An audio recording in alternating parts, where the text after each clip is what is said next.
also otherwise known as COPD. Funded by the NIH, work is focusing on identifying how these bacteria can cause disease in human respiratory tract and developing vaccines and novel interventions to prevent and treat these infections. His work has resulted in over 220 publications, 13 patents, and textbook chapters in major textbooks of medicine, pediatrics, and infectious disease. Dr. Murphy is also the director of the UB Clinical and Translational Science Institute, CTSI, founded in 2015. CTSI provides support and expertise to perform clinical and translational research throughout UB and partner institutions with a vision to improve health and reduce health disparities in our community and the nation. The CTSI has catalyzed a transformation of the clinical and translational research environment with the tripling of actively recruiting clinical trials since 2015 at UB. In 2019, in response to one of the most pressing problems facing the city of Buffalo, health disparities among African Americans who live on the east side of Buffalo, UB launched the UB Community Health Equity Research Institute that will conduct research that addresses the root causes of these health disparities, while developing and testing innovative solutions to the social determinants of health to eliminate health inequities in the region.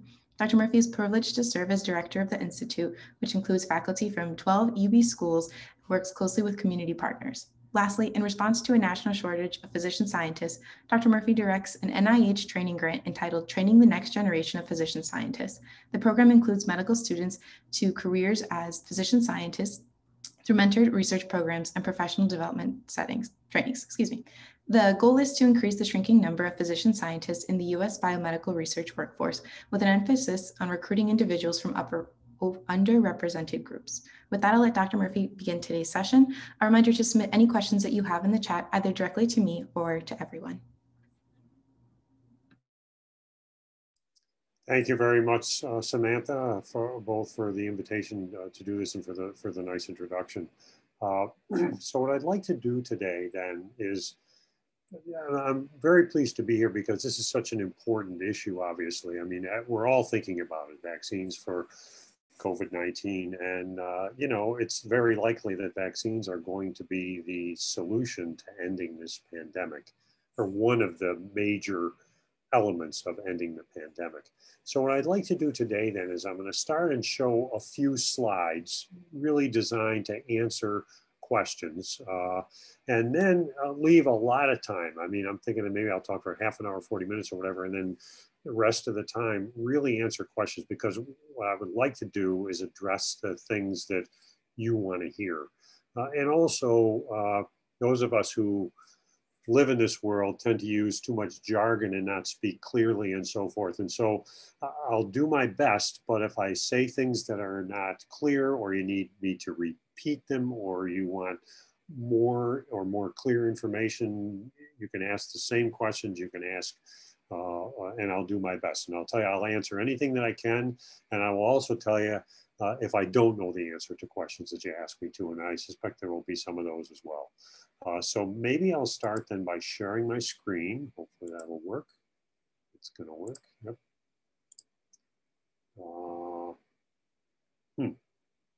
Are you seeing just the slides? No, we're seeing your entire Okay, PowerPoint. let's see. Let me try again. Share screen. Oh, I see what I did. Okay, good. There we go. And then, now are you just seeing the one slide? Yes, you're good. Okay, good. All right. So I'll start, actually, I'll show you 3 slides, just kind of where we are. And you may have seen all of these pictures and so forth, but they change, they change daily practically. So this is where we are in terms of new cases in the US. So this is the entire country at this point. And you can see the 3 waves, you know, in the spring, oops, this is gonna happen. And the summer, I'll do it this way. And then this most recent wave, the post, you know, it actually began before the holidays in November, and then the holidays, and then we're coming back down. This is from the New York Times that has which you may be aware of, but it is a great resource about vaccines, about COVID, and so forth. I'll give you some places to look for good information at the end as well. You can see, so this is encouraging, but then look what's happened here is we're kind of leveling off at 50 or 60,000 cases a day, and still 2,000 deaths per day. So this is worrisome for sure. Fortunately, it started to come back down. It plateaued there and now it's coming back down, but it's not coming down as fast. And that may be variants. I'll talk to you a little bit about variants. I'm sure you've heard about them. And so that's something we need to keep an eye on, obviously. This is Erie County, and these are cases in Erie County. And you can see, in fact, we avoided the summer wave that the rest of the country experiences, but we certainly didn't avoid the post-holiday surge. And then you can see here, we're leveling off as well. That's a worry. You know, if that were to continue, it should look like that, but it's sort of looking like this. And you can see that we have 26 new cases per 100,000 population. There are lots of different ways to measure what's happening. The percent positivity, which is actually now plateaued at 2% for 12 days now, and instead of continuing to come down. And you can see that puts us in the very high category in terms of transmission in the community. We're not at extremely high, but you know, we need to get down to 3 cases per 100,000 to be what the experts say would be medium, between 1 and 3. So we're hopefully getting there. You know, hopefully this won't be a plateau that'll continue. Hopefully we'll go back down again. The vaccines will help that, but we need more people to get vaccines at this point. And then these are hospitalizations. And now this is the 5 Western New York counties, Erie, Niagara, Allegheny, Cattaraugus, and Chautauqua County. And you can see that the hospitalizations are continuing to go down, which is good. Hospitalizations always lag behind cases by about 3 weeks. And then also the ICU, people in the ICU is going down too. So things are clearly improving in terms of, you know, the capacity of the healthcare system and so forth. But, you know, we need to watch that leveling off that we're seeing. All right. So the first question is, how do the vaccines work? These are, I know we have lots of health sciences students in the crowd. So I'll give you, I'm not going to go into the details of the science and so forth, but just it's worthwhile. We hear about mRNA or messenger RNA. And so what happens is, in the way vaccines work in general, is very general sort of description, but it tells you what's happening, is the Moderna and the Pfizer vaccines have mRNA, messenger RNA, and they go in these liposomes, which are like little lipid spheres. And what the lipid spheres do is they enable the messenger RNA to enter into the cells. So these antigen presenting cells are in our tissues all throughout our body, our whole body, including in your shoulder where you get the shot. And that's what they do. They go around gobbling up, looking for antigens, and then they actually make the protein, the spike protein, which is the protein on the surface of the coronavirus, and they present it, they put it on the surface. That's what antigen presenting cells do.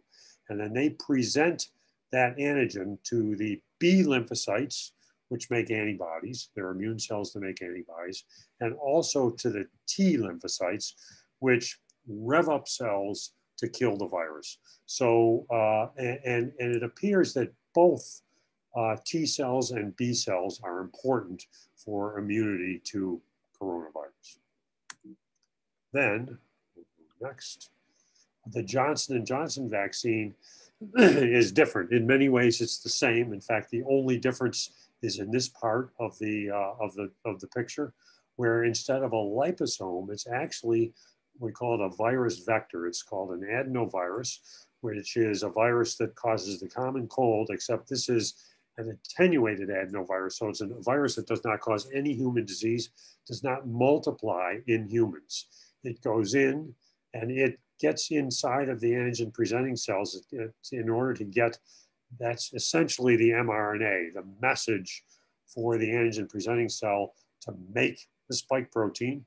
And then the spike protein gets presented to the B lymphocytes for antibodies and to the T lymphocytes for cell-mediated immunity, or to rev up the cells that actually kill the COVID, the coronavirus. The coronavirus. So that's in basic terms how the viruses work. They really teach your immune system to recognize that antigen and to make antibodies to kill it or to block it, and make cells to kill it, rev up the cells to kill it.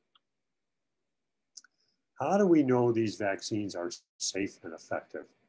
Well, if you've been listening to Anthony Fauci, Dr. Anthony Fauci, who's been a pioneer in vaccines and in infectious diseases, and also has been a great spokesperson and explainer, he has said many times that the gold standard for us to determine a safe and effective vaccine or drug are randomized, prospective, placebo-controlled phase 3 clinical trials. And that's what has been done with these 3 vaccines that are now approved, the Moderna and the Pfizer and the Johnson & Johnson vaccine. So the Moderna and the Pfizer vaccines, that's where the parentheses are Pfizer.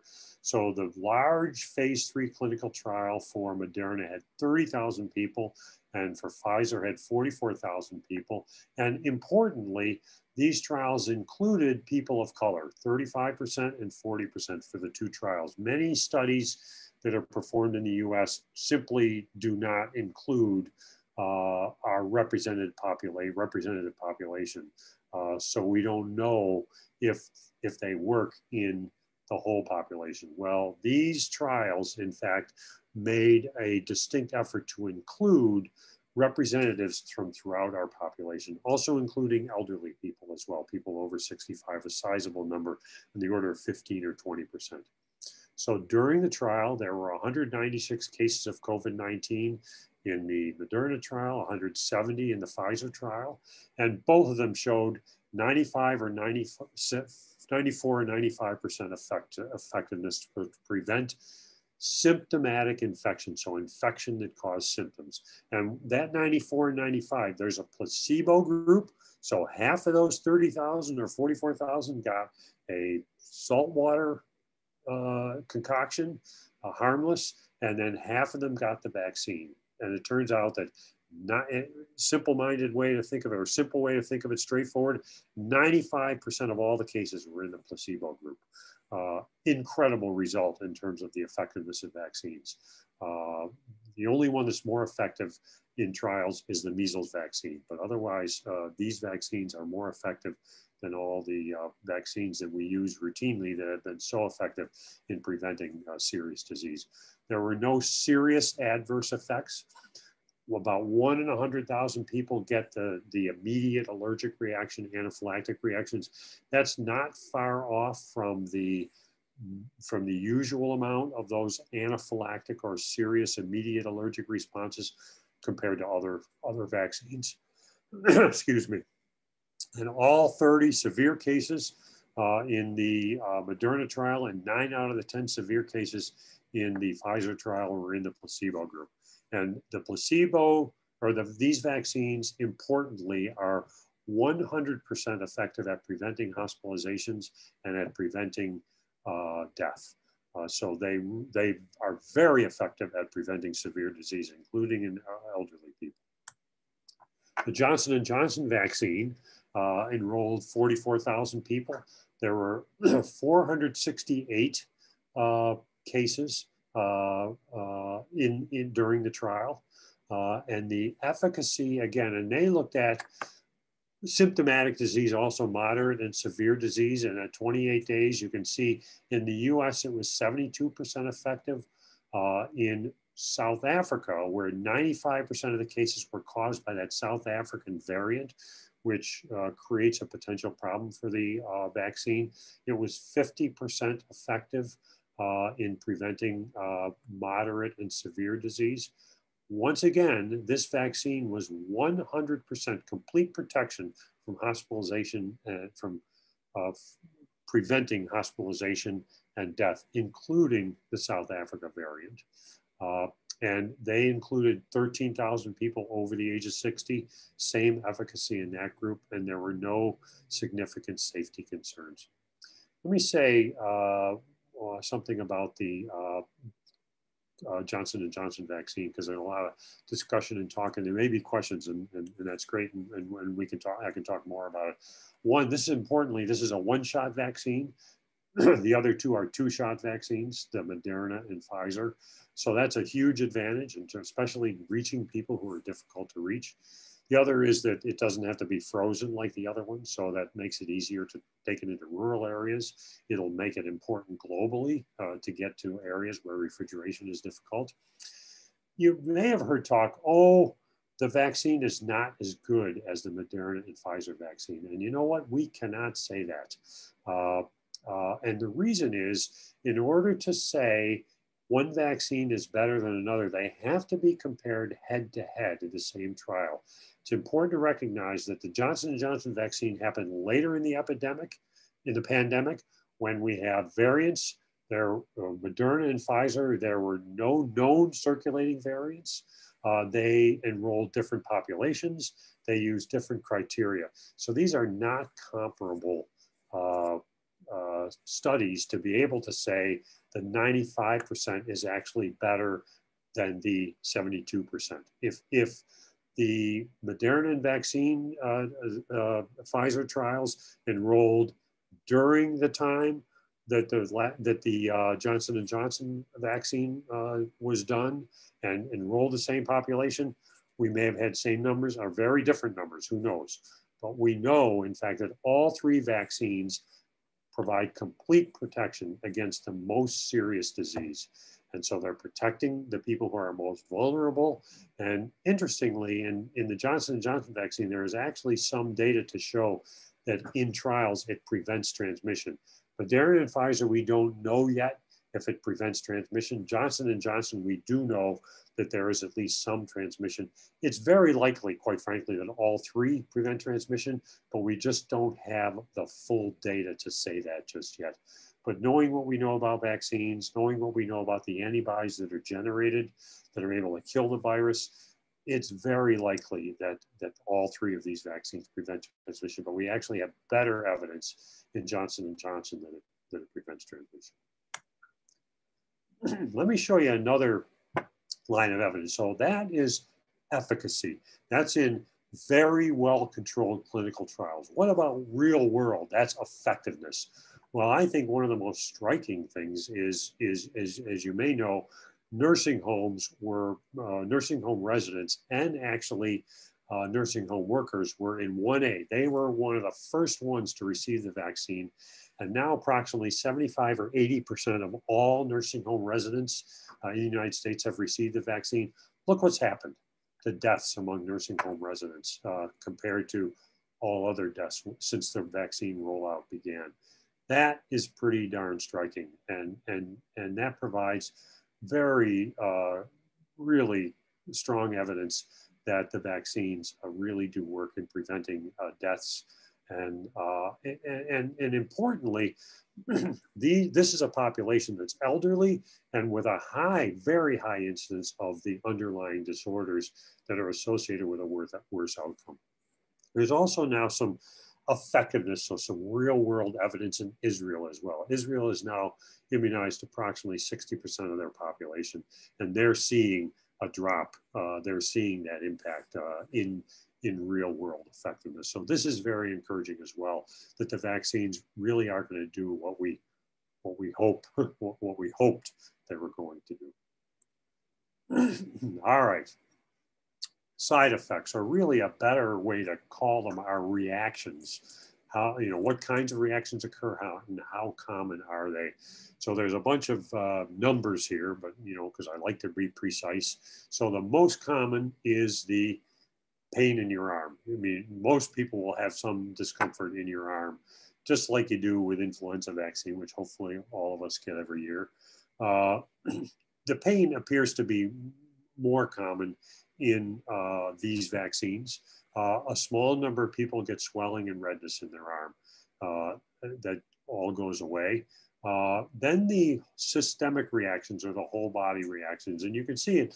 I actually these are the Pfizer numbers, the Moderna numbers are very similar. I put the number in the vaccine group and also put the number in the placebo group, which is interesting, isn't it? That 40% had fatigue following the vaccine, but 33% in the placebo group did as well. Similar headache, 42% versus 34%. Muscle pain, you know, the aches and pains that you feel, and joint pains, more common in the vaccine group than the placebo group. And about 3.7% of people in the trials are getting fever. I'm hearing from people, and I'm sure you've heard from people, these vaccines are associated with reactions. It means your immune system is working. They're not dangerous.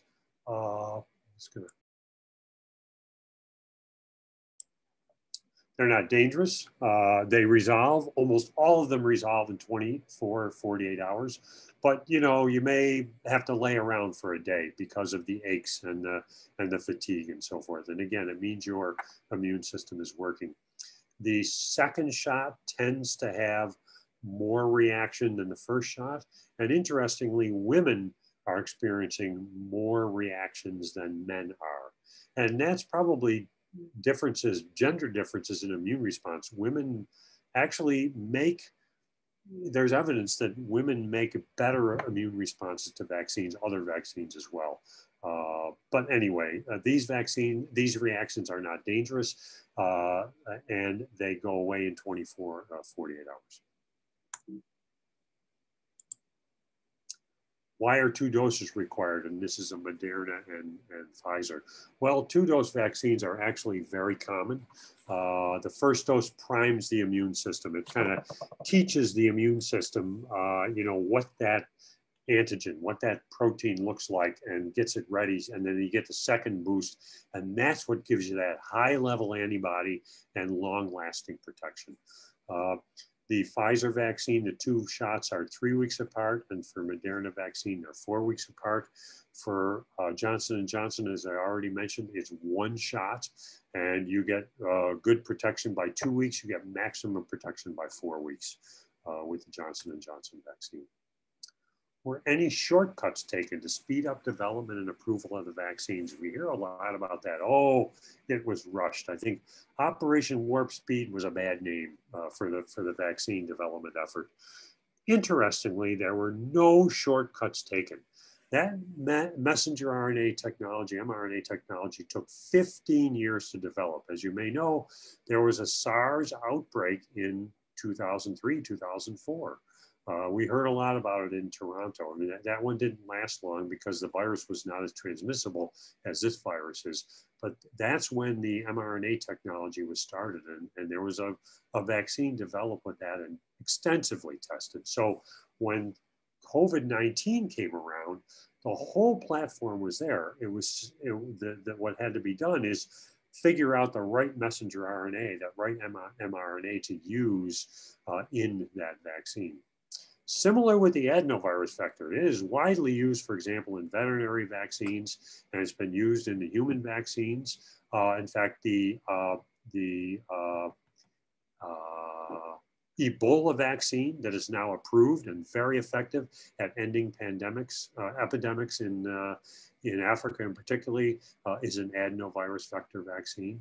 And that was about 20 years of development to get to that. Importantly, those big trials I told you about, the FDA required the very same numbers in order to approve these vaccines as every other vaccine that is approved right now. There were they were not smaller trials. They required the same number of people to be enrolled in these trials. The reason it was done quickly was 2 reasons. One is there was a tremendous national collaboration to make those things happen, and really global collaboration. You see the size of those trials and how they did multiple sites. In fact, I think one of them used, of the Moderna and Pfizer in the US trials, used 99 sites and 130 different sites, all enrolling in the same criteria. That was one reason. And then the other reason is because there was so much disease around. If you have a rare disease or an infrequent disease, the trials have to go longer in order to get enough cases to find a difference between the vaccine and placebo group. The reason these were relatively more efficient is because there was so much disease. And they determined before the trials even started how many cases they needed to see before they broke the blind, before they actually unblinded the investigators between placebo and vaccine group to make sure that there would be a statistical difference. And that's when they got those striking results. And also, it's important to recognize, too, that 4 separate independent groups of experts and an ethicist reviewed the data before FDA approval. 3 of them had nothing to do with the government. Not nothing, because they advised the government, but they were more academic folks and people outside of the government, and nobody had a conflict of interest with any of the companies that were involved. So that's it's called the DSMB, Data and Safety Monitoring Board, that every trial has to have in the US in order to even get approval by the FDA to start the trial.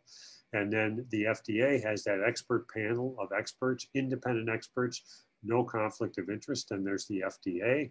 And then there's the CDC, which also has an independent panel of non-government, non-company people who review the data. All 4 of those separate groups independently reviewed and determined that these vaccines were safe and effective. So none of that was rushed. The only thing that's shorter than usual is, this virus didn't exist before a year ago. Well, now we're a little over a year. So yeah, it's faster, but that's what we need to do with a pandemic, and we need to take these risk-benefit ratios. It's also worthwhile noting that the majority of adverse effects, vast majority, occur within 6 weeks of when a vaccine is administered. The long-term effects from vaccines are exceedingly rare. So we have that data, and we have the fact that 520 or 30,000, 530,000 Americans have been killed by this virus in the past year, and we have that cost-benefit ratio that the FDA determined, and these panels determined, that the benefit outweighed the risk. We hear about herd immunity. What's herd immunity? Well, herd immunity occurs when there are enough people become immune to a disease to make it spread unlikely. So in other words, and it's estimated that the percent of the population that needs to receive the vaccine or to achieve herd immunity is about 75 or 80%. And that's been calculated from what's called the R value, or the R naught or R0 value, where if you think about if one person infects 2 people, and then this person infects 2 people, that's an R value of 2. So it turns out that if we do no masking or no social distancing, that coronavirus has an R value of 2.6. That means if it's over 1, it'll go up. It'll spread in the community. If it's under 1, it'll decrease in the community. So this will allow us to get to an R value that would be really very low, 0.1, something like that. That means, so for example, people who have anaphylaxis to something in the vaccine, or there are very few people who cannot get this vaccine, but people who refuse the vaccine, if we can get the rest of the country immunized, that'll bring the virus down to such a low level that even the 20 or 25% who are not vaccinated yet will be protected. That's what herd immunity is. It's enough immunity when people become immune to a disease to make it spread unlikely. That's where we want to get to. That's when we're going to be able to really change what we do in terms of masking and social distancing and so forth. It's going to take a while. And I think that, and it's also, as you've heard, it's not going to be an on-off phenomenon. It's not going to be all of a sudden, hey, we're there, let's throw our masks away. There's still going to be more than likely a yearly outbreak, but it's going to look more like influenza than it is like a global pandemic, is what most experts are predicting. All right, what about these variants? What are they and what do they mean? So viruses undergo mutations continuously. In other words, the enzymes that reproduce the virus are not perfect. And the ones, the mutate, and so they're mutating constantly. That's the way it is. And in order for a virus to mutate, it has to multiply. There's got to be enough of it around to multiply. And mutations in the spike protein are especially important. We pay careful attention to them. What's the spike protein? So it is the protein that covers the coronavirus. You've probably seen lots of this picture. There it is when under the microscope, electron microscope with a virus. And then there is the molecular structure of the spike protein. So you can imagine that an antibody comes along and binds to this part of the protein. Let's say it binds to that gray part right there. Well, if there's a mutation there and it makes that antibody not bind as tightly, you know, that could affect its how it responds to the vaccine. The other thing is, this is the virus that binds to our mucous membranes. It binds to the receptors in our throat, in our nose and so forth, and in our respiratory tract. And it also is the protein that enables the virus to get inside. So if you have a mutation that allows that spike protein to bind tighter, let's say, to bind more avidly, you know, do a better job of binding to our respiratory mucosa, it may spread more quickly. And so there are three variants that we know about now that people are paying very careful attention to. One is what's called the UK variant, first identified in the UK. It's now in 80 countries and about 40 states. It may even be more than 40 states now. It's probably in every state now. It's been detected in 40 states. It is, the UK variant is 30 to 70% more transmissible. In other words, transmitted from person to person more easily. It also causes more severe disease. And it's now estimated that it's now up to probably 30 or 40% of the virus in the US. I mean, I made this slide a couple of days ago, and now I've heard numbers that it's 30 or 40% of the virus in the US is now the UK variant. It's doubling every 10 days in the US. And depending on the vaccine rollout and depending, some of the estimates are that it will be the majority of the virus circulating in our country by the end of March. Maybe the vaccine, maybe we're getting to the level where a vaccine is going to slow that down. But that's why we're hearing from all the experts, we need to continue to wear masks and to socially distance. You know, that's what's going to really slow this variant down. Then there's a South African variant that's now in 41 countries and now in several states in the US. It may be more transmissible. It probably is. We don't have a strong evidence here. And the reason we say that is because it took over in South Africa. It's now 95% of the virus in South Africa, which is one sign that it's likely more transmissible. And the worrisome thing about the South African variant is that the spike protein appears to affect the human immune response as well. I already mentioned, and I'll say it again, that the three vaccines that we have in the US right now are very effective at preventing severe disease and death, hospitalization and death. But when you look at the level of antibody that it takes to kill the virus, it takes more antibody from the vaccines to kill the South African variant than it does to kill the original virus. The other observation that's made is that a person who has recovered from the original virus can become affected with the variant, so that the natural immunity that occurs to the original virus is not as good at protecting from the South African variant as it is at protecting from the original virus. And then there's the Brazilian variant, which is behaving, it looks like, similar to the South African variant, in that it appears to be less susceptible to antibodies from the vaccines. We don't know as much about the Brazilian variant. It's not as wide, it's not as prevalent in the US yet as the other ones, as the UK variant and the South African variant. These are reliable sources of information. Let me say something about that. I would be skeptical about what you hear on social media. There's a lot of misinformation circulating, and I know much of the audience are healthcare professionals and healthcare professionals in training, and you know these things. But the prevalence and the spreading of misinformation that can look like good information is really disturbing, and that's contributing to the vaccine hesitancy that's existing.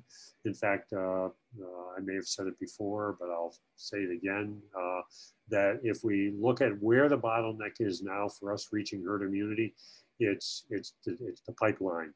We don't have enough vaccine. In fact, we have enormous capacity now in our area to do vaccines. You know, we have these mass vaccine sites that are ready to open that are not at capacity yet, more of them.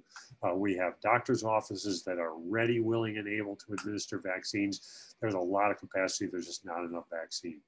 It's clear that in a month, 2 months, whatever, we're gonna have enough supply, and that's when vaccine hesitancy is going to be the biggest bottleneck and the biggest hurdle to reaching herd immunity.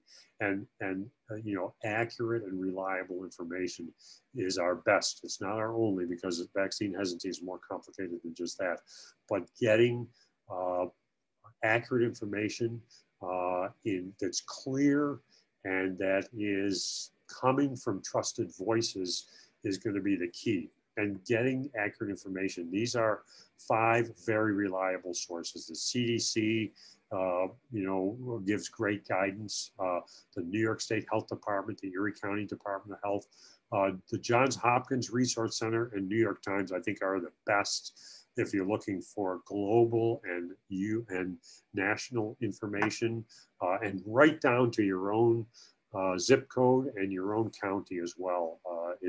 These are just remarkably effective and terrific sources of information. The slides I showed you in the beginning of where we are from those 2. I believe those 2 sources is where I got them from. I am going to stop here. I'm going to stop sharing my screen if I can figure out how to do that. Let's see. There you go. I think I got you. Up from above. Thank you very much. That was an amazing presentation. I think one of the things that I appreciated the most of your presentation was the discussion on shortcuts when it comes to vaccines. I think that's where a lot of vaccine hesitancy is arising from. And one of the points that you made that I really appreciated was we don't create vaccines every day. There needs to be a need, there needs to be a demand, and there needs to be funding, which is all of what has happened with COVID. We had, you know, a very large incidence of disease. We had a great demand for a vaccine.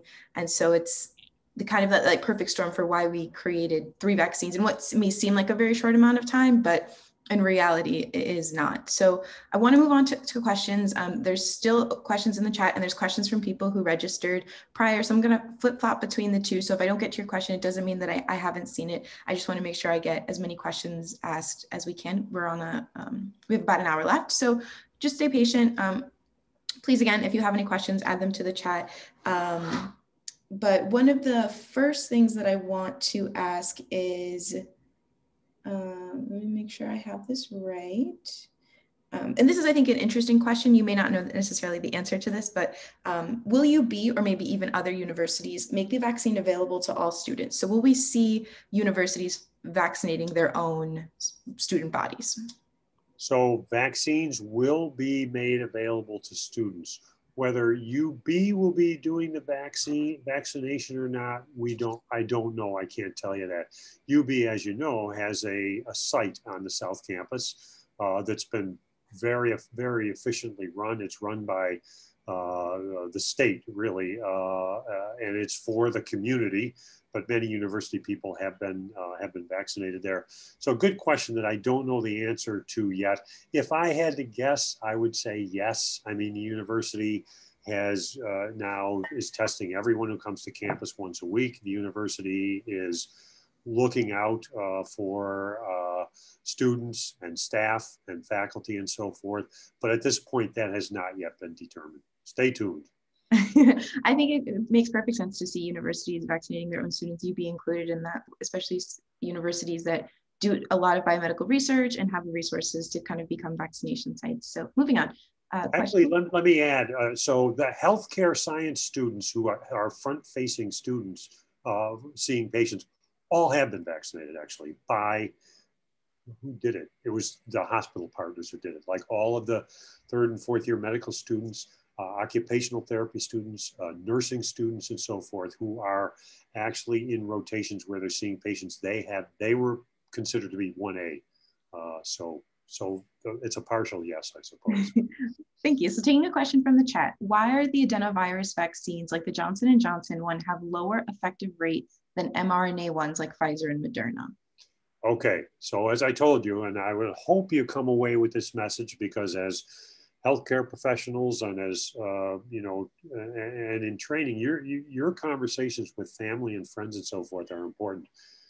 The Johnson & Johnson, we cannot say that the Johnson & Johnson vaccine is less effective.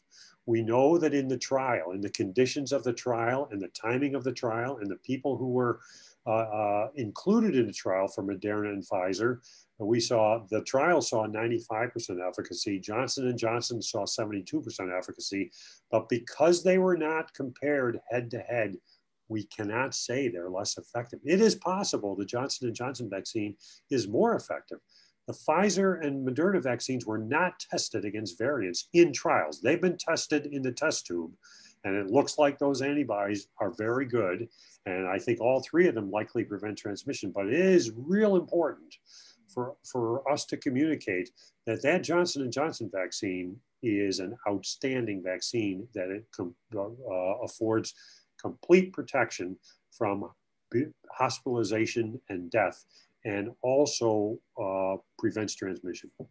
Thank you. So one of the questions that, or I guess one of the topic areas that we've been seeing both in the chat and both in pre-registered questions, were how to talk to people who may have vaccine hesitancy, how to talk to your friends and family and coworkers, loved ones who may not necessarily believe scientifically based information or stats around the COVID-19 vaccine. So, okay, a good question. So I told you that vaccine hesitancy is a more complicated issue than just information. And in fact, I'll just take a minute. That's a good question, an important question. I think, again, as healthcare professionals, this is something worth thinking about. So we talk about in vaccine hesitancy, the 3 C's, okay? Confidence, convenience, which is really access, and complacency, okay? Confidence is partly information and partly trust in the information. So if we think about, and particularly, you look at the surveys of who is not trusting of the vaccines, worried about that they've been rushed, worried that the government has an ulterior motive, worried that the information is not accurate, that African Americans have a much higher lack of confidence than the general population. And it is because of the historical abuses that have occurred among African Americans. The Tuskegee study is the best example, which is a government-run study. So there are very justified reasons to have a mistrust for these vaccines. And you know, it's not just historical as well. It's important for us to recognize these. The Tuskegee study went into the 1970s, so many of the relatives and even people who were in the study are still, you know, alive and their loved ones have been affected by that. And also, let's just think about look at how the healthcare system treats people of color and African Americans. Look at the health disparities. Even today, right now, there's a mistrust in the healthcare system. So it's important for us to recognize that and to appreciate that and to hear that and to value that. It's real. And so how do we do that? We do our best to build trust, but one of the ways is we have trusted voices. I've spent a lot of time in my vaccine world working with faith leaders, African American pastors in Buffalo, and I've been on a lot of these with their churches and their congregations, which I really value and enjoy doing. And you know, when I'm there next to a trusted voice, and these ministers have become very knowledgeable, and when they help us communicate those things, when physicians of color and healthcare professionals of color do the communicating, that's how we can build confidence. So there's the confidence. It's information, but it's information in the right form and from the right people that can help. Okay, convenience. And really that's access. So, let's think of the homebound elderly. Let's think of the elderly. Look, I think one of the biggest problems right now to access that we have are the way that people have to register for vaccines. I mean, it is the people who have the savvy to get through, to navigate those websites, have the time to be able to do that, have the internet access to be able to do that. And so that's created the inequities of, we see now that Erie County is 13% African American, and if we look at all the people who have vaccinated, 5% are African American. Well, many folks don't have internet access. Many people of color are the essential workers. They can't get time off from job to sit in front of a computer and register and get time off to actually go get the vaccine and so forth. So it's that convenience / access that we need to solve as a healthcare community. And then there's complacency, and that's where it's like the flu, no big deal. I'm young and I'm hell, I don't care, I'll get it, and who cares? Well, who are you going to spread it to? Who are your family members? Who are your coworkers who may have underlying illnesses? Lots of people have underlying illnesses that we don't know about, who are taking immunosuppressive agents for lots of different kinds of illnesses and so forth. We have a responsibility in a lot of ways. So it's important to understand these different reasons for vaccine hesitancy. So then what do we do with that information? So what we do with that information then is, let's say you have, as Samantha, in your question, you're having a conversation with friends or family. And so the way to do it is with a dialogue. So what is why don't you want it? What is it? Is it because the vaccines were rushed? Well, you can provide that information now. Is it because of you don't think it's a serious disease? Well, a disease that kills 530,000 people over the course of less than a year is a pretty serious disease, and many of those have been in younger people. So it's understanding the kind of information, but then also understanding the emotions. So communicating that that the vaccines are going to be the way we end the pandemic really helps with a number of people. That's what can allow me to hug my family members, to get together in groups again, to actually restart my social life again, looking in a more normal way. Whether you believe in the vaccines or not, that's what's going to get us there. And interestingly, the most recent CDC guidelines that came out, 2 days ago, said it's okay for you to not wear masks and not socially distance with other vaccinated people and with other people in a single household, even if they're unvaccinated, a single household. And part of the reason that informed that recommendation is that they want to communicate thinking about vaccine hesitancy. Okay, how am I going to be able to get together with family now? Well, through the vaccine. The more people that are vaccinated, the more people that are going to be, if you're willing to follow guidelines, which many of us are, some of us are not, then that's how we're going to get there. So it's complicated, but the last point is have a dialogue with people, figure out what it is, and then respond to that, as opposed to giving them all the data, which those of us as scientists love to hear. I totally understand what you're saying. And I think that it's really important that people understand that public health messaging changes. And I think that's one of for people who may not necessarily be involved in public health or who our scientists were most frustrated by, was that the messaging kept changing. And it wasn't because we wanted, public health professionals wanted things to be different. It was just that the information they were getting was evolving, right? We found out more about the virus. We were finding out more about transmission. So I think your point about finding out what they're hesitant about and then kind of going with that will be really beneficial to some of our healthcare providers and a lot of our future healthcare providers who are in this meeting. So one of the questions that I wanted to ask was, do you think COVID will be endemic? COVID will always be here, kind of like the flu. It comes back every so often. We'll always have it. It just will become like a baseline level, if you will.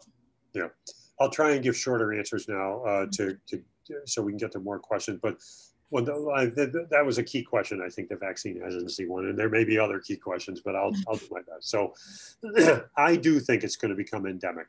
I think what's going to happen is that we're going to gradually, as a population, gain immunity, and then it's going to mutate, kind of like influenza does. Influenza mutates every year, but we still have this baseline immunity to it, and that's really, I believe, what's likely going to happen. Remember, influenza kills between 10,000 and 60,000 people every year. So it's a severe disease. That's why we want everyone to get everyone over the age of 6 months to get influenza vaccine. It'll save a lot of lives. So I do think that that's what's going to happen with COVID. It's going to take a couple of years. Okay, so moving on. This is a question from the chat. For mRNA vaccines, how is the antigen chosen? Does it really matter what section of the mRNA is chosen? Good question. So yes, it matters. It's the mRNA that has the message for the spike protein. So there's all kinds of other messenger RNA. Every gene makes messenger RNA, and then that makes the proteins that put together the cell, the virus, and so forth. So the piece of messenger RNA is the spike protein messenger RNA, and that's what's key in preventing infection. Awesome, thank you. So shifting gears a little bit, this wasn't necessarily mentioned in your presentation, so if you don't have a lot of information on it, I would understand, but what is the latest information regarding COVID-19 vaccine safety for pregnant and breastfeeding women? Very good question.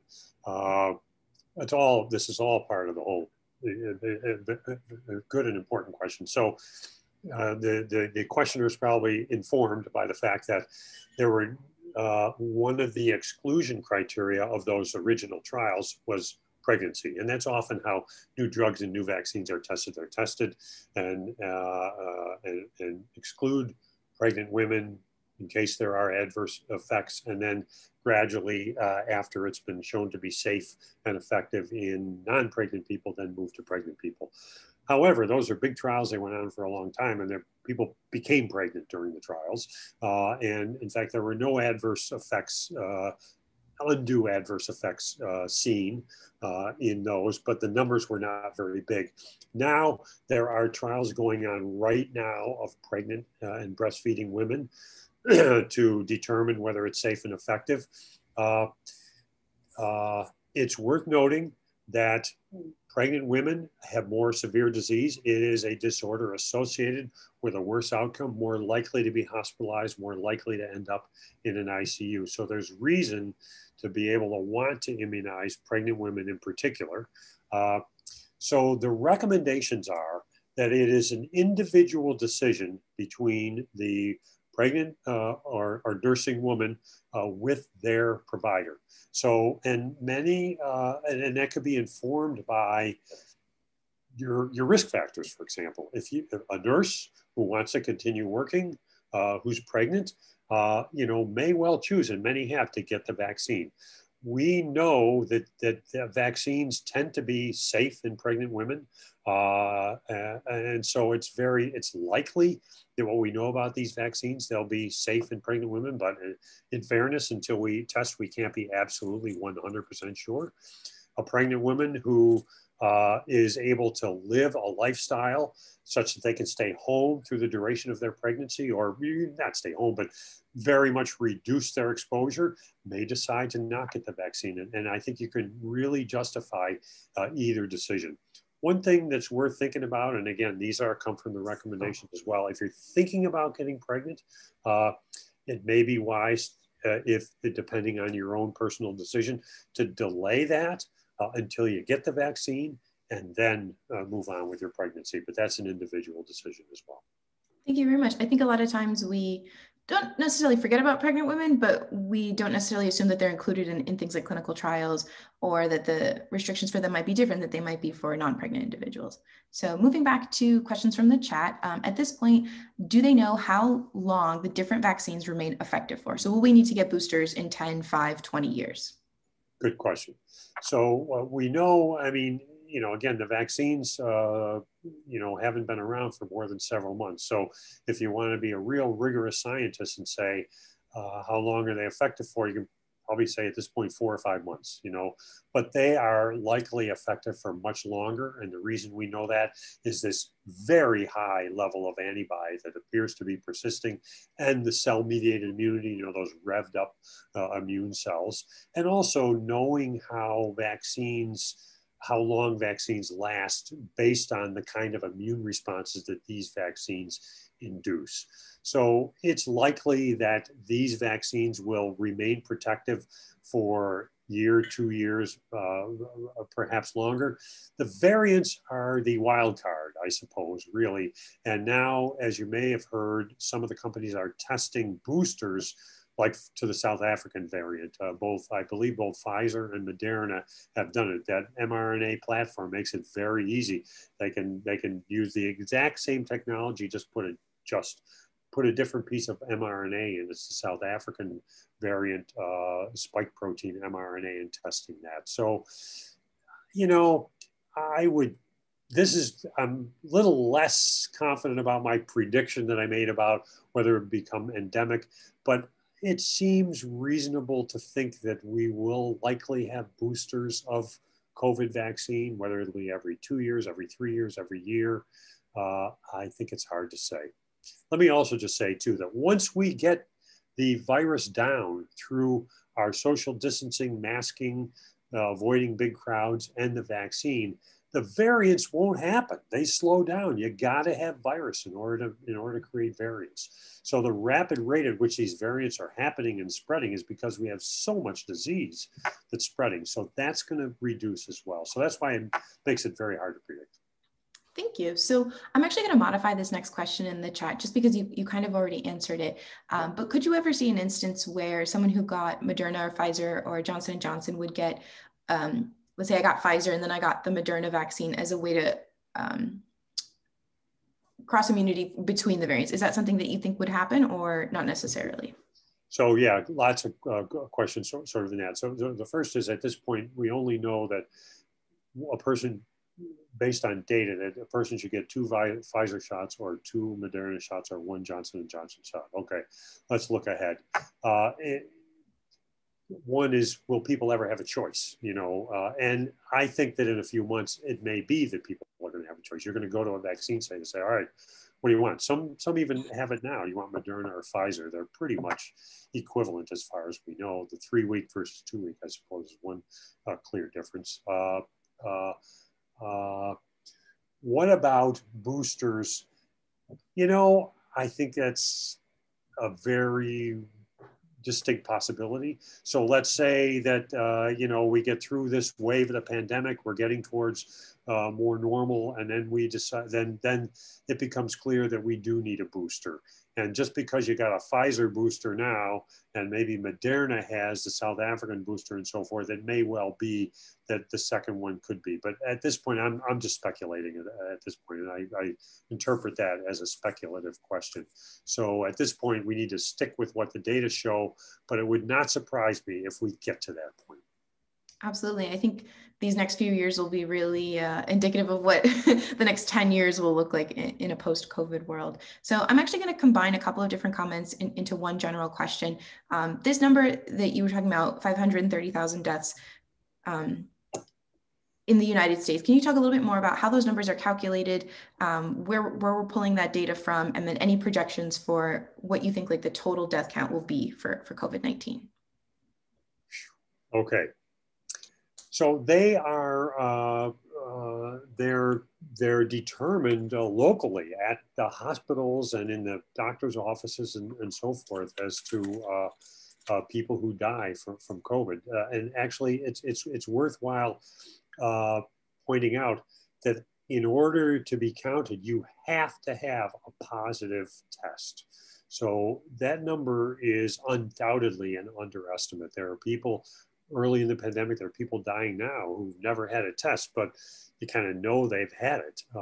In fact, back in this spring wave, if you recall, when testing was so short, there were a lot of people who were diagnosed without. The recommendation was, they were to not get a test. They were exposed to someone, they had a typical illness, and they said, okay, just assume you have it. We'll treat you as if you have it, which is really supportive therapy, but don't get a test. So every person in that number has a test, and then it's really determined by the treating physicians and by the healthcare providers as to what the cause of death is. Approximately 80% of all those deaths are in people over the age of 65. That means 20% are in under the age of 65, which is a lot. 20% of 530,000 is a lot. What's the total number going to be? Oh boy, it's going to be more than it is now. We know that there's 2,000 deaths a day. There are all kinds of models. I haven't looked at the latest models. I hope we don't reach 1 million. I think I shouldn't even say. It's going to be more than we are now, but hopefully the slope of that curve is going to slow down. Thank you very much. So one of the things that I wanted to ask about that I don't know if maybe everybody knows about is why is it so important to include people of color and people who are over the age of 60 in clinical research? Thank you for asking that question. So let's talk about COVID first. So if you look at the impact of the pandemic, it has had a disproportionate impact on people of color. So nationally, if you look at those fatalities, those percent fatalities, that the number of people who have died, the fatalities, is 2.5 to 3 times higher in people of color than in white people. So there's a much higher mortality and a higher death rate and a much higher rate of more severe disease in African Americans, Latinx, Native American people. And there are likely 2 reasons for that. One is that the health disparities, that those populations, those people have a higher likelihood of the chronic diseases that are associated with a bad outcome, with a worse outcome, I should say: heart disease, diabetes, kidney disease, cancer, immunosuppressives, and so forth. So that's one important reason. And the second reason is those folks are the ones who are more likely to have front-facing jobs. They're the essential workers who have kept us going while many of us have been able to work from home. And so they've had much higher exposure to the virus as well. And so that's why people of color it's particularly important. And that's why I emphasize that in those trials, that we want to know that this vaccine works. And you can generalize that to all drugs. So for example, we know that antihypertensive medications work differently in Black people compared to white people. It has to do with the different enzymes that metabolize those drugs. And so you have to use different doses. If we don't study the broad population, we're not going to know those things. Immunosuppressive agents following kidney transplant, completely different doses depending on individuals, and a lot of that is race associated and so forth. So those are the reasons why we need to, it's very important that we include people of color in these trials. The other is that many of the latest health advances are only available through clinical trials. For example, those aortic valve replacements that can be done through the groin, they're all done now, or in many groups as part of clinical trials. That no control group, you just do it, and they take the data and they use it to show that it works. And so, we need to make sure that the latest advances are available to our whole population too. Elderly is a slightly different answer. In it definitely, as I told you with those numbers, the impact of the pandemic is higher in the elderly, but also immune responses are different in the elderly. We know now for influenza vaccine that over the age of 65, there is now a different flu vaccine. It's got 4 times the amount of antigen in it than does the quote normal vaccine, because you want to think of it, the immune system is aging. And so it makes a different immune response. That's why pneumonia is, community-acquired pneumonia is far more prevalent in people over the age of 65 than under the age of 65. It has to do with with immune responses in elderly people. So it's important in particular to assess these vaccines in people of color and in the elderly for those reasons. You're muted. My mistake. Thank you very much for that answer. I think it helped me. I think I understand, like, why we need more people of color in clinical research, but maybe not so much why we need over 60. So I think that kind of bridged the gap, at least that I had. So I have another question here. What level of immunity does a person who previously had COVID will have, and how long will the immunity last? Good question. So we know that a person who recovers from COVID will have very good protection for 3 months. Then it varies from there, and we can't say beyond 3 months how good that protection is. But we do know by looking at antibody levels, looking at the cell-mediated, the other immune responses, the cell-mediated immune responses, and also now looking at some of the data, that immunity following natural infection is not as good as immunity following vaccines. And that's why you are still recommended to get the vaccine even if you've had COVID, because the immunity following natural infection is not as secure and may not be as long lasting as with the vaccine. That's the state of our knowledge right now. Thank you. So I think it's because I'm a public health student, and everything that we talk about is some sort of interprofessional collaboration. So I guess my question to you is, with the vaccine rollout, what is the greatest opportunity for interprofessional collaboration here? Like, where can we see different types of professions kind of coming together to get more people vaccinated? Yeah, it's happening. It's really, to me, it's exciting how it's happening. It's sort of almost, well, think about a vaccine site. What do we need at vaccine sites? We need smart, talented, people who are health professionals who can interact. We can all learn new things. In fact, that's one of the things that the state has done, is very much broaden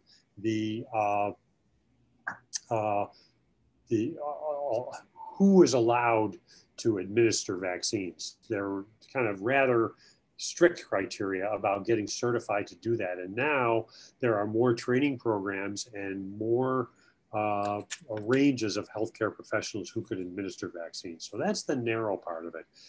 Think about the disease that the coronavirus causes. I mean, it is a multi-system disease that affects, how a person lives, how they can manage in their household. And we need all kinds of healthcare professionals and affiliated support systems and so forth. And then a substantial number of people have what's called, the long haulers, or the post-COVID syndrome, or a bunch of different names for it, the people who have continuing symptoms.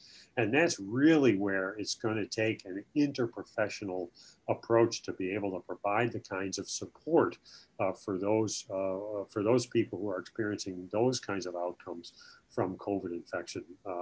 So not only do we need to figure out what's causing it and figure out the treatments for it, we need to provide the long-term support, physical therapy, occupational therapy, and nutrition and support services and social services and so forth that are going to be so critical to responding to this pandemic. I think there are just enormous opportunities for us to leverage the talent and the capacity that the broad range of healthcare professionals bring.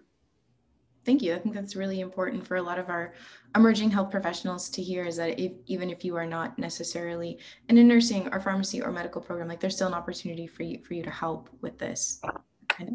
One of the things I wanted to talk about, jumping back to herd immunity, I've seen some projections from the New York Times saying that they're estimating we'll reach herd immunity by September. What are your thoughts on that? I think that's a reasonable estimate, September. According to what we're hearing from the federal government, and is that there will be enough vaccine distributed to vaccinate everyone by the end of May. And the rate at which the vaccines are now showing up, appears to be consistent with that. That means from May through, or end of May, June, July, August, September, another 3 or 4 months to be able to get to 75 or 80%. I think that's doable. I truly think that's doable. Glitches could happen. The supply chain could be interrupted. Something, another variant could come around that could throw a wrench into things. But I think no one's making any guarantees, and I'm not going to make a guarantee, but I think it's a reasonable estimate. I'm going to modify one of the questions that came into the chat, because I think what this question is getting at is antibody testing. So if you've had COVID-19, you may or may not have gotten tested, and you get an antibody test. I've heard a lot of anecdotal evidence saying that antibody tests may not be necessarily accurate, and that, if you were to get one after you had COVID, it may or may not be positive. If you got one after the vaccine, it may or may not be positive. Could you speak a little bit more on antibody testing? Yeah, that was a good summary, is that we don't know yet what antibody levels mean in terms of predicting whether someone is protected or not. One of the reasons is that we know that antibody levels get boosted and then they go down, and they gradually go down, even if you still have protection. Again, you have these memory B cells and memory T cells. And as soon as they see an antigen, boy, your immune system is already primed and ready to roll, either from the infection potentially or from the vaccine. So it could well be, and we're still learning this, that the cell-mediated immunity part of what those vaccines do is the most important part. And the antibody level is a marker, but we don't know what's mediating protection. So yeah, I would be cautious, and I think it's difficult at this point to draw firm conclusions about what an antibody level means with regard to protection. It does give an accurate measure of whether if you have a positive antibody level, yes, you did have the infection. Other than that, I would not draw conclusions from antibody levels, especially about protection. Thank you very much. So I'm sorry if I'm modifying too many questions, but I think they will work better with the conversation that we're having. Jumping back to herd immunity a little bit, we've gotten some questions about when can we stop wearing masks? And you kind of answered this a little bit in the presentation, saying that it's not going to happen all at once. It's not just going to be, okay, today we can stop wearing masks. When we reach herd immunity, do you think we'll be able to lower mask mandates, or will that just kind of be something that we phase out slowly? Yeah, I mean, it's a tough question, which makes it a good question. And I think that, you would not get a firm answer from anyone out of that, because I think it's going to be, those guidelines and personal decisions are going to be determined by what happens over time. But I think, in terms of general principles, you're right. It's not going to go away all at once. I think that it's going to gradually improve. I think the summertime is really going to change how we can all behave. You remember, look what happened around here. I showed you the curve last summer. So that was partly because it's outside, but partly because, I think our community does a good job generally in terms of responding to guidelines and being responsible with our behavior. I think it will be a phased approach, and it'll be that, okay, as more and more people get vaccinated and you're getting together indoors, I think it's going to be, hey, is everyone vaccinated? Okay, let's get rid of the mask, Also thinking about the underlying illnesses, the high risk people as well. I think, are they going to put 75,000 people into the Bills Stadium? Are there going to be masks involved there? I think all of those decisions are going to be determined by the percentage of the population that's immunized, the amount of viruses in the community, and then the amount of variants and so forth, and probably the individuals with whom you are hanging out. If you're with an 85-year-old grandparent, you're going to be more cautious. So they will gradually go away, and it'll be determined by multiple factors. There's a wishy-washy answer for you, but there is no good answer. No, that's good. And I understand what you're saying. I have two sets of grandparents who I haven't seen in over a year, even though I'm fully vaccinated. I'm waiting until they're fully vaccinated. And even then I'm still kind of like, are you sure? Like we could just FaceTime. Like I want to protect my loved ones, especially with any comorbidities that they may have. So I very much understand that answer. It's really just going to depend on where we are. We have a question in the chat. Is there any further readings you might recommend for immunology or microbiology? Wow. Okay. There's a lot. It really is the best way to find the resources. You know, different people like a different level of detail and technical detail and so forth. And so I'll tell you that Johns Hopkins website, just Google Johns Hopkins COVID, and that website will come up, and there are just terrific resources. There are resources for community members. There are resources for health professionals. There are resources for scientists. The other is the CDC website. And when you go there, and you know, everybody likes a different level of detail and so forth. And I think that's going to be the best way to do it. You know, it's funny too that, you know, I'm writing a lot of grants. You know, I have a vaccine hesitancy grant that's being reviewed on my colleagues and so forth at the NIH and so forth. And it's kind of weird now is, you know, normally I cite all scientific journals. Now I cite the New York Times, the Washington Post, and all kinds of, you know, media that have incredible summaries of some of these things that, you know, are reliable, that cite the original sources and so forth. And so I find those give pretty good summaries as well. But so specifically for that, where you're looking for scientific papers, I would recommend the Johns Hopkins website and the CDC website. Thank you. Another question, given how effective masks have been to reduce the spread of the flu as well as COVID, should public health messaging encourage continued mask wearing during the flu season? Yeah, you know, very interesting question. And you know that in Asian cultures, masks are part of the cultures, you know, even before the pandemic and so forth. That's a very interesting decision. And, you know, it may well be that people who are at high risk may want to make that decision. I think masks are going to become a little more culturally acceptable. The thing is with masks, as you probably know, is when I wear a mask, I'm actually protecting the people around me more than I'm protecting myself. I am protecting myself for sure, but I'm actually protecting the people around me more by wearing a mask. So it may be people will make their individual decisions too. Maybe, again, you're having get-togethers with elderly grandparents right in the middle of flu season as flu's going up and everybody hasn't had their flu vaccine yet. We could make individual decisions about that. But I think mask wearing is going to become more a part of our culture. Yes. I'm going to ask one more question, and then I think we only have about 10 minutes left, so we'll kind of wrap up a little bit. I'm going to modify again this question a little bit, but do you think we will see, in much like the flu vaccine where it's something seasonal, that we'll see a seasonal COVID vaccine? And then do you think that we will see an increase in flu vaccines because of COVID? Good question. I hope so.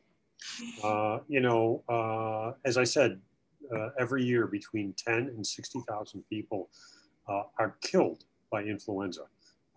And that's 10 to 60,000 deaths that we can prevent. So you hear these numbers, and this is where, you know, accurate information is important. You hear these numbers, oh, the vaccine was only 30% effective this year, and oh, it was only 50% effective. It never gets more than 60%. Well, the way those numbers are measured is with an influenza test. So,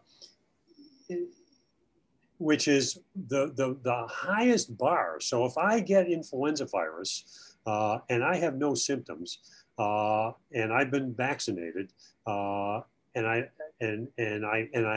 get it, and I acquire it and I get tested, that's a failure of the vaccine. Well, in my mind, that's a success of the vaccine. I didn't get sick. That vaccine is very effective at preventing the complications. And those numbers that we hear, 32% effective, those are population numbers based on sentinel sites that do testing. And I think that's part of the problem we have with messaging about influenza vaccine is that the people who are most at risk for bad outcomes, these vaccines actually prevent the bad outcomes. So I hope so. I do hope. I mean, I've been working in vaccine development my whole career. That's one of my lab outside the door here works on vaccines. And my hope is that people are going to recognize and see what these COVID vaccines did in terms of ending the pandemic, and kind of just people are smart, and people are going to make their own decisions. And I think what we have to do is give people the information to make those decisions. Do you think if we, you know how we have a seasonal flu, like flu vaccine, it changes every year. If we have a COVID booster every year or every season, what time of year do you think that would take place? Would it happen at the beginning of the year, winter time? So again, anything to do with predictions in coronavirus is difficult. However, I'll make a prediction here because we know about coronavirus. They tend to be winter viruses, and they tend to cycle in the winter. So my guess is it would correlate with when we do influenza vaccines. Perfect. Thank you so much. I don't have any more questions for you. I don't see any more questions in the chat. Did you want to add something else? Yeah, let me just, there's a comment in the chat. I haven't been able to look through all of them about that 530,000 and how that could be misleading and is an overestimate. That is not an overestimate. That is an underestimate. And I've heard the similar things with influenza and influenza vaccine. 10 to 60,000 people die because that's secondary bacterial pneumonia. Well, they wouldn't have got secondary bacterial pneumonia if they didn't get influenza.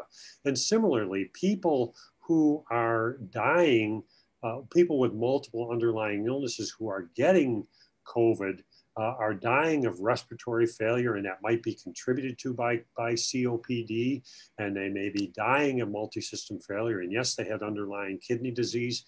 Those numbers are an underestimate of the deaths that have been caused by coronavirus. And I think it's important for us to recognize that in terms of these interpretation numbers. And numbers are not perfect. No number is perfect. But those numbers, when you look at what's happening in hospitals and ICUs in the middle of this pandemic, those numbers are real. And if anything, I told you the reasons why they're an underestimate of deaths. And that's important for us to communicate that accurate information. Thank you. This has been such an amazing opportunity. We've had a really good turnout. So thank you to everybody who stayed. Even if you had to leave earlier, you extended your lunch break. I am incredibly thankful to you, Dr. Murphy, for taking the time out of your very busy schedule with grant writing and all the other things that you're working on to take the time to talk to us about some very important parts of the COVID-19 vaccine, kind of what our next steps are laying ahead of us fighting this pandemic. So thank you so much. Like I said in the beginning of this meeting, we've recorded the entire meeting except for a little part in the beginning where we were just kind of waiting for everyone to get here. That will be posted to our YouTube channel. You'll be able to find that. I'm going to send an email out to everybody. We still have one more session left. And so if anybody has any ideas for topics that they'd like to see in the future, please let us know. We are very excited to continue reaching out to you guys in the community and love to get some feedback from you guys. So thank you very much, everybody, for attending today. Thank you again, Dr. Murphy. If you don't have anything else, I will go ahead and end the meeting. Thank you. Pleasure to be here. I'm encouraged by everyone and your interests, because this is what we all need to do is inform ourselves. Thank you so much, everyone. Have a great day. Thank you, Dr. Murphy. Hi, Denise. You're welcome. Take care.